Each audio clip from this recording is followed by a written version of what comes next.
This is Envision Self-Healing Podcast, episode number 15.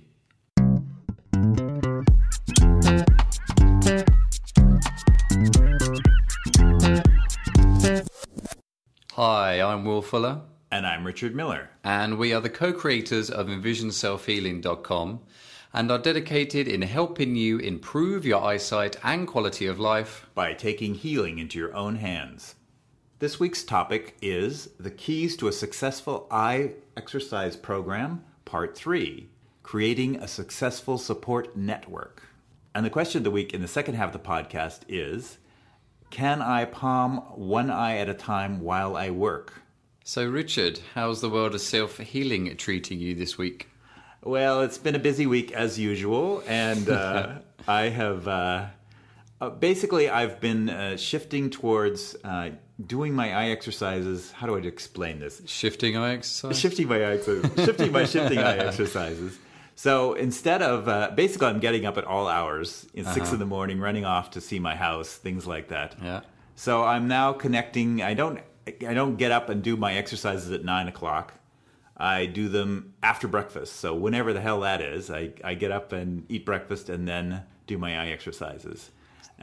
So it means that I don't have a set time I'm doing my exercises. I'm doing them in the flow of breakfast, lunch, brushing my teeth, things like that. So you've chosen something that you do in your routine every day, and you've decided to fit the eye exercises in after that routine. Exactly. So it gives me a sort of a landing pad or something to hold on to that I can connect my eye exercises to, like breakfast or brushing my teeth. Excellent. And those of you that remember our podcast from last week, we talked about time management and how we can fit these eye exercises into our daily lives.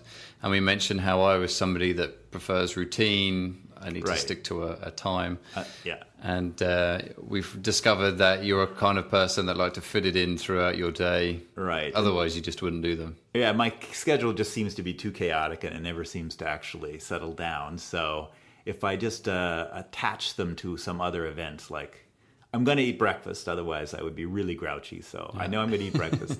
I know I'm going to brush my teeth or people would stop talking to me. So, I know those two things are going to happen. Sometimes that's a good excuse not to talk to people, though. And I know I'm going to bed, so I can, attach it to those things. Yeah. Like getting up, things like that. Good. So that's really another way of making sure that you fit it into your day, is to find a particular task that you do in the day and attach it to that.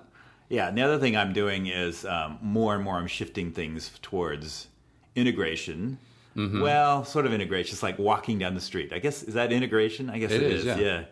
So like I'm walking down the street, rotating my eyes to my jaw at the same time. I've tried that. It's difficult. It's difficult to walk rotating your eyes at the same time. Well, I know these streets pretty well by now, so I can actually do that. I shift my eyes around. And for safety reasons, we're not advising anybody to do that. This is just Richard. Yeah, just me. And he's got a hard head, so when he bumps into things, he's fine. And I don't know if you know, we were coming back from lunch today, and I was rotating my jaw walking down the street, which I'm so used to it. I guess I just didn't realize. Yeah. So, and I know people, and I guess as my life gets more chaotic, the more I'm willing to embarrass myself in public in order to get the exercises fit in. So we did get a comment on one of our YouTube videos this week, laughing at our jaw rotation exercise that we do on YouTube, and how silly we look, or rather you look. I look, yes. There's a reason why I chose not to do that exercise. Right. I remember at the time saying that I wasn't going to be the one to do it. See, I'm older and can take more abuse. So.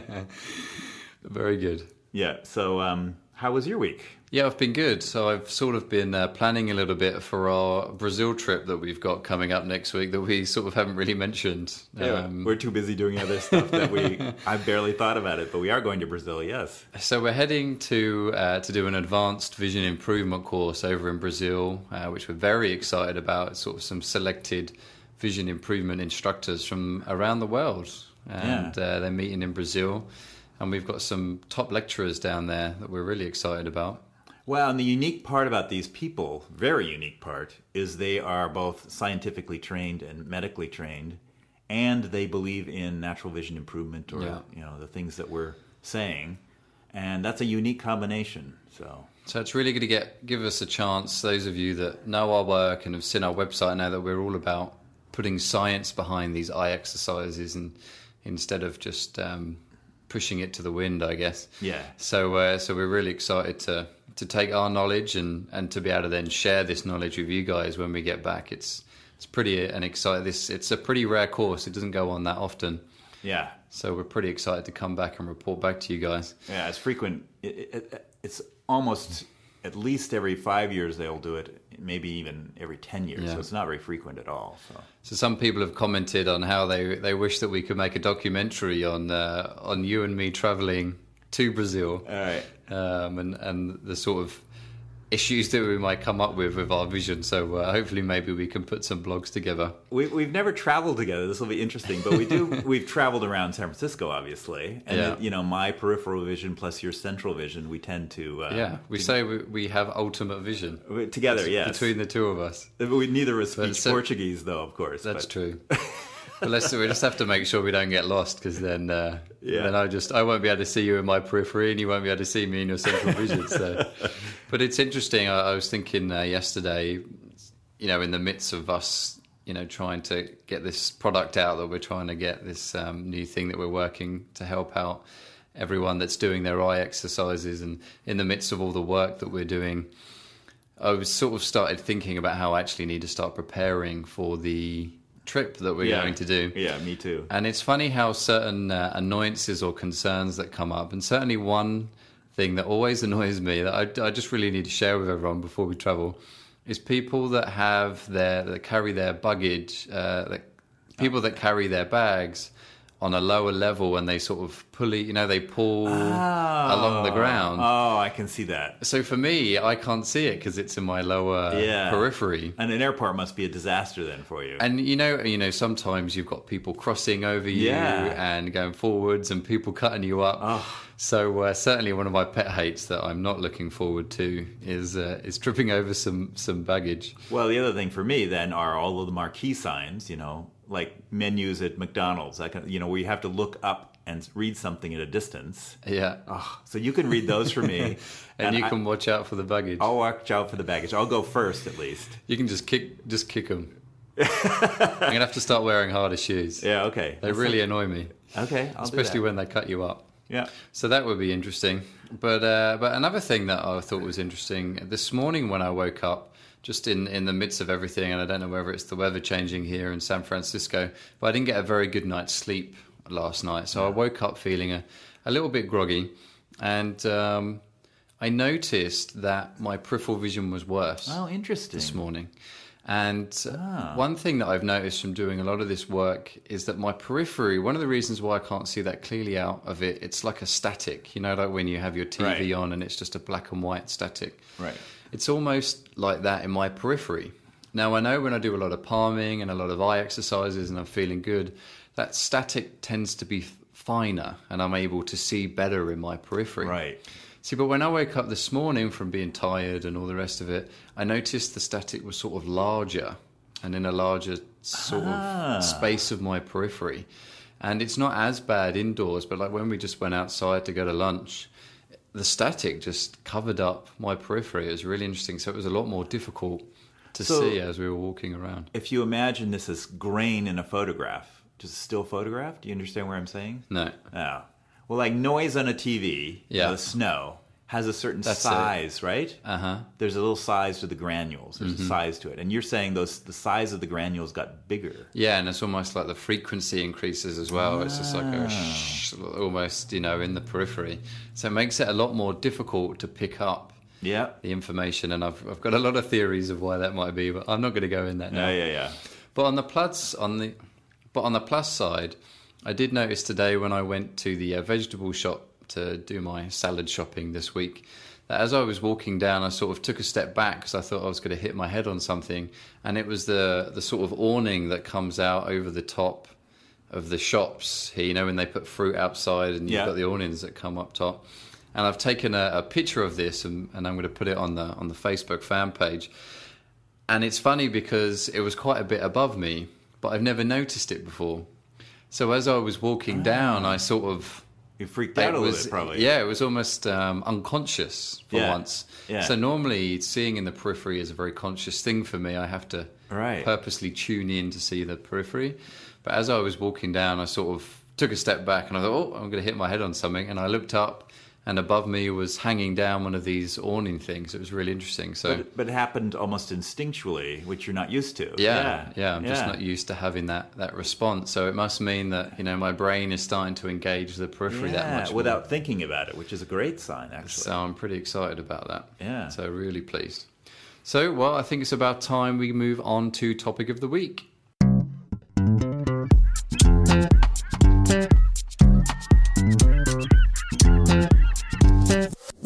And the topic of the week this week is the keys to a successful eye exercise program, part 3, creating a support network. So this is something that obviously with anything you try and do, it always helps if you've got support from somebody, as social animals, I suppose you could say. It's important that we do have support from a larger community. And that's one thing why this vision improvement can be so difficult for people, because you don't really have that support. You certainly don't have the support from the majority of the medical profession. Right. Or even your friends and family a lot of the time, And partly is because they've never heard of it. Yeah. So people always fear what they don't understand. Right. And also there can't be anything more demotivating when you hear about these eye exercises and you think, wow, my vision can improve, and you go to your opticians or your ophthalmologists and you say, I'm going to do eye exercises, and they just laugh at you and go, why? Yeah, exactly. They don't work. Why? Yeah. And that's sort of the beginning of a downward spiral of not having that support. Right. I think a lot more people, if the optician just said, oh, really? Well, let me know how you get on with that. I'll be interested to find out. And I have had some opticians say that, and it's becoming more and more frequent. But that's pretty demotivating. So from the offset, you're sort of up against it with the support. Right, and your family oftentimes, they're wearing their glasses and, getting this shot and that surgery, and they're just like, what are you talking about? This is the way it's done. This is the way you live life. I remember when I first found out, when I read Ms. Schneider's book, and I found out that he's helped retinitis pigmentosa before, and people have improved their vision, and I was just, never heard this before. I was stunned. And I went and brought all the products and took them to my home, and I went back in England, and I brought one for my dad and my sister and the family, and I was like, I found it. For years we've talked about we wish there was something we could do to improve our eyesight, and there's nothing no one can do. And finally, son comes along and he finds all this stuff, and I'm like, and they're like, oh yeah, that's good. And I think they entertained me for about 2 days, and then I was like, so are you doing your eye exercise? And they're like, well, is it true? Do you know this, Ms. Schneider? Have you, is it, right. do these people really? And then the support's just gone. So it's not that they were not supportive, right? Or it's not that they were anti eye exercises, right? And of course they went along with my enthusiasm, but there wasn't necessarily the support, right? That should have been there, right? Not should, but you need in order to be successful in this. And there's nothing worse than already you're fighting your own doubt, exactly, and then you've got doubt. They always say if you're trying to quit smoking, never tell any of your smoker friends, right? Because they don't want you to quit, because they don't want to feel bad. Right. That they're still smoking and you're quitting. It is true. You have sort of when you start out something like this, you have a conversation in your head, the one that's saying, this is positive, I can get better, I can heal myself. And then you have the little doubting. It's like the angel and the devil on your... Is there proof? Is there proof? Is there proof? And you're being a fool. And, this other voice in your head. Yeah. And if all you have around you are people who are supporting the negative voice, it's very hard. Yeah. And it's very hard to keep going. And especially when there's no real evidence for you to go on other than what you've got yourself. And it's such a rare thing at the moment that it's not like you get to meet people that have improved their vision. I mean, we're very lucky here in San Francisco having the School for Self-Healing, and we're constantly surrounded by people that have improved their eyesight. So it's just common knowledge to us. It's just if anything, getting rid of your glasses is a pretty simple thing, and the rest of it is what's challenging. In fact, sometimes we get a client every once in a while who is skeptical, but not very often, actually. So it's almost surprising when somebody comes in and says, this is all a bunch of hooey. Yeah. We're so used to seeing people get better from very serious conditions. It actually takes us aback a little bit. So certainly one thing we suggest on this support, and the first thing is obviously to find somebody that has the experience of the eye exercises and the knowledge of what to do with vision improvement, and also be able to track your progress as well. Mm-hmm. And of course, a lot of our work here is that we're saying take healing into your own hands. And a lot of this stuff is about you doing it yourself. But of course, somebody there who has that experience and has sort of seen your condition before and can guide you, obviously is invaluable really to have that experience. And it's actually someone like us who has their own condition they've dealt with and knows the hardships of doing eye exercises and what it takes to integrate it into your life. That's even better than just somebody coming at it from an abstract sort of a doctor telling you what to do kind of a perspective. And it doesn't have to be forever, but certainly for the when you're getting started with the eye exercises, and it doesn't have to be every week. It could be every couple of weeks or even once a month, but just somebody there to say, how am I getting on? And I had this problem and this problem, they could answer those problems. So certainly any sort of vision coach, and I'm sure you can do research in your own area on what you can find. And also, there's plenty of books out there. It's difficult because when you start looking at hundreds of books and you sort of get lost a little bit. There are books in the resources section on our website that do have where people have suggested eye exercises and stuff like that. And of course there's our program, but there is really no substitute for an in-person connection with someone that personally has seen and can work with your condition personally. So let's assume there isn't that person. Maybe the next best thing could be a family member or a close friend who would kind of go in with you on this. And we have seen clients with pretty serious vision conditions who a spouse or something really takes on, or even a child, actually, I've seen that too. Yeah. Takes on working with the person. Because it is pretty lonely to do the eye exercises by yourself. So. And certainly particular ones like eye obstruction with the tennis ball. Right. You can play with the kids in the garden. And it also helps that support because a lot of the time you're blocking what's stronger in you. So it's nice to have somebody there. Just maybe you do drop the ball and you look for it for a while and you can't find it. Instead of just frustrating and giving up, somebody's there to maybe help give you the tennis ball or what have you. And also it just makes it that much easier if there's two of you. Hopefully it's easier because there's two of you wanting to do the eye exercises and they want to see you get better.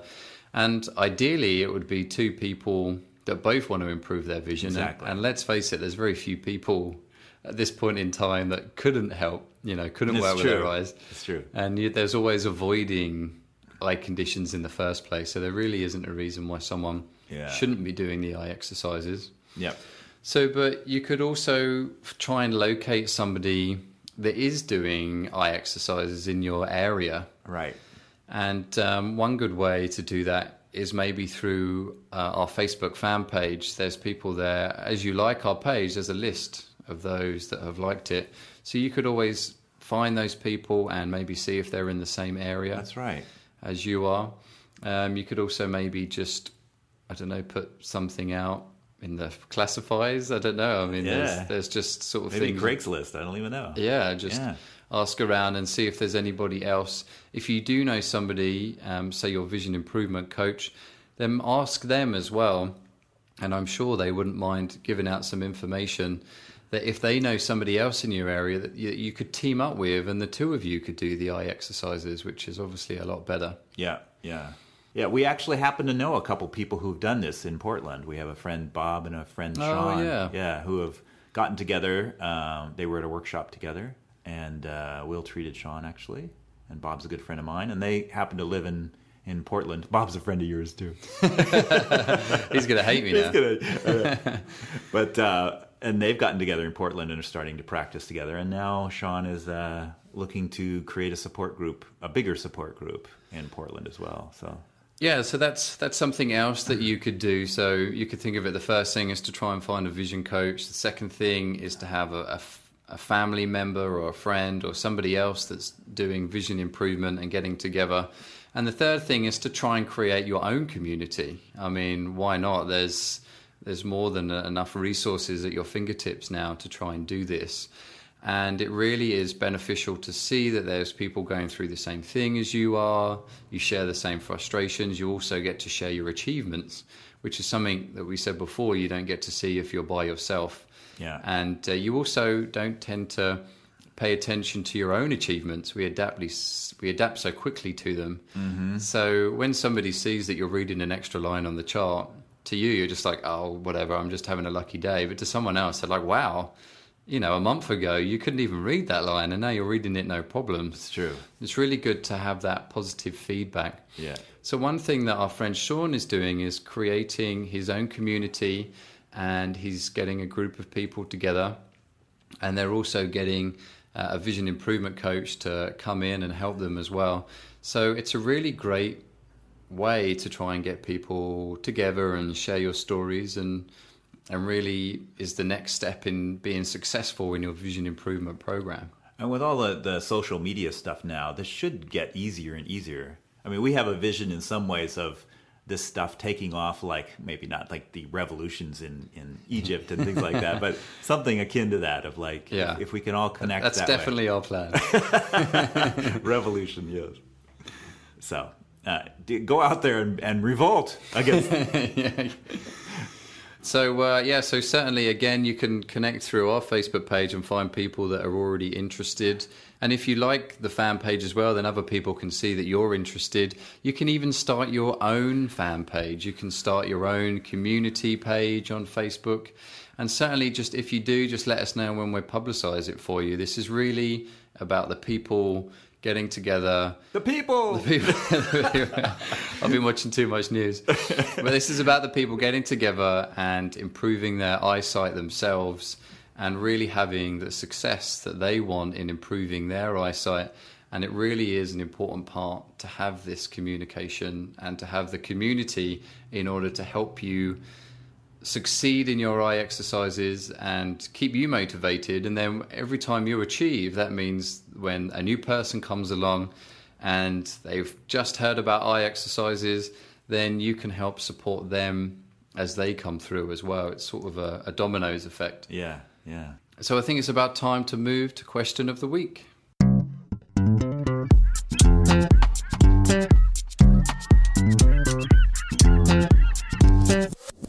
And the question of the week this week is, can I palm one eye while I work? So this was a direct email sent to us through our website. And it's a really interesting question. It's something that we don't come across that often. And we've sort of got, I guess, some mixed answers, I guess, which is why I wanted us to talk about it. Yeah, when you first said it, of course, I was the uppity type, so I was like, what the heck? Stop working, for God's sakes, and palm both eyes. Yeah. What's the big deal of stopping and doing both eyes? Yeah. Stopping work. But then you brought up some good points about this. Yeah, so I've done it before from where my right eye is so much stronger than my left. I get a lot more strain in my right eye, and it's also my dominant eye. So not so much anymore because I've been doing so well with my eye exercises that was another achievement this week. Completely going off track, by the way. I've been sitting at the computer 10, 12 hours a day every day this week, editing the product that we're working on. No eye strain. Wow. No eye strain whatsoever. Because you were doing the eye exercise. Yeah, not a single headache. I watch TV in the evening as well. Still no strain. And it was that's the first time, I think, ever that I've gone long periods of time on the computer. And I just made sure I was doing distance looking and fitting in sunning. And so anyway, really pleased about that. So anyway, getting back to the question, which is still topical. Yeah. That when I did get eye strain in that dominant eye, I would try and just palm that one eye just because I was desperate. I was just desperate. And you wanted to keep working too. Keep working. And it was also, I saw it in a cranial sacral book where what he did, I think it was the guy that invented cranial sacral therapy, and he palms by putting one hand over one eye and one hand on the back of the head. Oppositive, yeah. Yeah, and he sort of visualizes the energy going from the back of the hand to the front of the eye. Right. So that's how he does his palming. And when I did that, it actually helped increase the amount of energy I could feel in my hands when I did try that. That makes sense. So that is a good thing to try, palming one eye. So, but obviously, like Richard said, if you're working, or really, ideally, you would just take a break. And the idea of palming is that it's relaxation. Right. One is that it is bringing complete darkness to the eye. And the other one is obviously that you're sending in the energy. Now, I suppose palming one eye, you still get the darkness, and you still get the energy. Mentally, you're still working. Yeah. So it doesn't really work with the relaxation side of things. But you had a very good point in that when you accommodate, when you focus with one eye, the other eye follows along and focuses at the same time. It's still working, yeah. So it doesn't take away that work. So even though you've got one eye covered, so say for example the pupil dilates when you palm, it's dark, so both eyes dilate. But now the pupil is also part of acuity and seeing. Yeah. So say you're palming your right eye and you're reading with your left eye. Yeah, you've dilated it now, yeah. But I think it's going to do the opposite. It's going to make the right eye, it's not going to dilate. It's going to keep it constricted. Oh, sure. I see what you're saying. Yeah. Because the left eye is the one that's trying to work. Yeah. So not only that, but also the accommodation. Remember we said that accommodation is where the ciliary body muscles at the front of the eye, they contract and they round the lens. And by rounding the lens, it helps focus an object within 20 feet onto the fovea, which is the detailed part of the eye. So there's this accommodation that takes place. Now, both eyes work together, even if only one eye is accommodating. Right. So if you've got one eye that you're palming with, that eye isn't necessarily being relaxed because the muscles are still contracting, the lens is still being rounded, and it's still being worked. So ideally, you would palm with both hands. Yeah. And you would palm with both eyes covered, and just try and take 10 minutes if you can. Maybe set a timer on your computer or anything. Maybe put a couple of songs together that's 10 minutes. I don't know. Idea. And just palm that way so that you've got a bit of time out psychologically. You can rest a little bit. It also gives you time to tune into your eyes, and you'll be aware whether you're straining them. Maybe you should be taking more frequent breaks. Maybe you're not blinking enough. And it really just that palming with both eyes, just 10 minutes or 6 minutes, whatever time you have sitting at the computer, just gives your eyes that chance to rest and rejuvenate, just as if you were running and you'd been running for a couple of hours, and just to stop for 10 minutes, catch your breath and carry on running again. It's very similar. Yeah, I guess an alternative we could suggest is just rapid blinking, because you can continue. If you want to continue working but rest your eyes a little bit, you could do some rapid blinking while you work.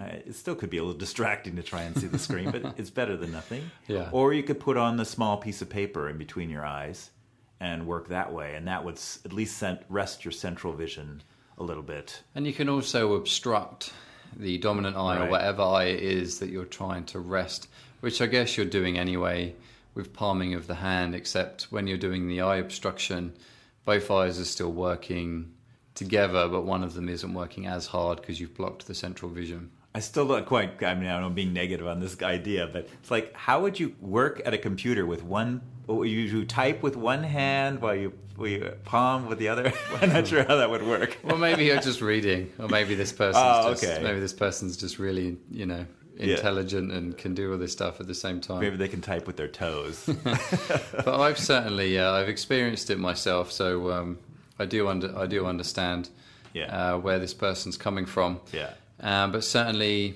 we prefer to do the actual palming if you can. But if not, any palming is good. Any rest is good. Just the fact that you're even thinking about it is fantastic, and that you want to take that next step to vision improvement. However you want to go about it, everybody does it at different speeds. And again, it's just integrating. We always talk about how to integrate these exercises into your life. And maybe you found that this is the way you integrate palming into your life, and maybe it works for you. So there's certainly no rules. Yeah, well, and the other thing you brought up in the middle of this question was going back to what you were talking about your week. if this person actually palmed in the mornings, let's say, for 20 minutes, they may not need to do that one-handed palm. Yeah, exactly. Yeah. So it's almost preparation for the work ahead. Yeah. And avoiding the strain instead of waiting till you get it and then palm once you've got the strain. Right. So yeah, that's a good idea. Yeah. Fantastic. So we hope you've enjoyed this week's episode. And if there's any other information that you want to try and get, you can head over to our website where Richard and I release a blog very regularly over there. There's also previous episodes of this podcast. This is the part 3, so you could always head over and get the other parts 2 and 1 if you want to listen to the other keys to a successful eye exercise program. You can also look us up on Facebook at Envision Self Healing, and you'll see some pictures up there. I'll certainly put up the picture of this week and how I saw the vegetable shop awning over there. Might be interesting for you to see. And there's also other pictures of how we're getting on. And next week, hopefully, we'll be posting some pictures of our Brazil travels. All right. And hopefully, we won't be held up in Brazilian immigration. Yeah, or, the picture of Richard held up in the room at immigration. So you can also follow both Richard and I on Twitter. Just head to our website and you will see the address there on how to contact through that. If you're listening to this on YouTube, you can subscribe to it and you'll also get all our latest videos, and subscribe to us on iTunes as well. And you will get this podcast sent to you every week that we do this. And you can also get your hands on a free ebook that's available on our website called A Modern Day Guide for Improving Eyesight, where we talk about a lot more issues of vision improvement. And we just simply place it out in a 10-step approach on how you can work on your eyes and how the anatomy of your eyes actually affect your vision and how indeed you can improve it. So good luck with your eye exercises this week and happy healing. And have a good week, and we'll see you in Brazil.